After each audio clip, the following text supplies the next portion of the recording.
Të them të drejtën, unë nuk problemi është që unë do të trajtoj në një çështje generale, në parim.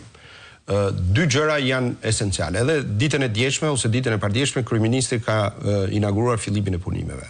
Në një rrugë tjetër, po. E cila nuk është normale që në 4 muaj para zgjedhjeve të fillohet me punime të tilla. Këta janë punime elektorale. Edhe nuk është normale. Edhe dje për shkak të ikën 4 muaj, tani jemi 2 muaj.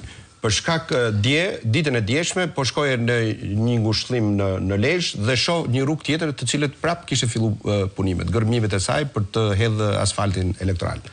Dhe cilat janë çështjet të cilët duhet trajtohen. Duke marrë shkas edhe nga çështja e zotit Burimi me cilën trajtove, një nga pikat kryesore që pak sot duhet të vej pikat mbi dhe të tregoj që krime elektorale nuk mund të ketë më në Shqipëri, duhet të veproj. Është e pa imagjinueshme sot, po them, për qarkun e Lezhës që nuk ka një prokuror të spakut.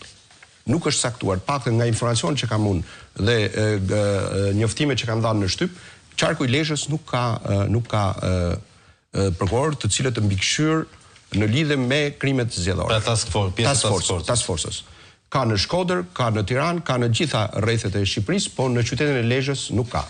Aq më tepër që aty, po t'i referosh dosjes 184, janë 2 eksponent kryesor të krimit elektoral në qytetin e Lezhës.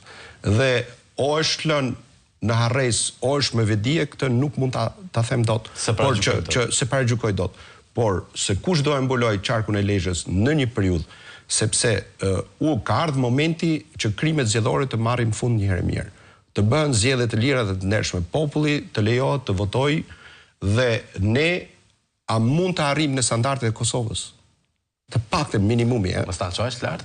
Po sepse është sot i gjithë 2 problemet dhe 2 shqetësimet që sot kanë qytetarët e Lezhës në gjithë takimet që kam janë zoti Gjoni na mbron dot votën dhe nuk na lën krimin që të vit na baj presion para ditës së zgjedhjeve.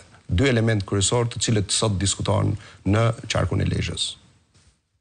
Kam përshtypjen se nuk është vetëm në Lezhë ajo, ndërkohë Kalaja ju keni bërë betejë ligjore të pafundme.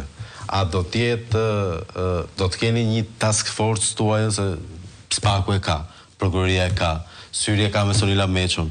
Ju do bëni një task force apo do bëni si herën e fundit një tjetër libër me 300 shkelje dhe me 1,5 kg libër, po ndërkohë konkretisht asgjë?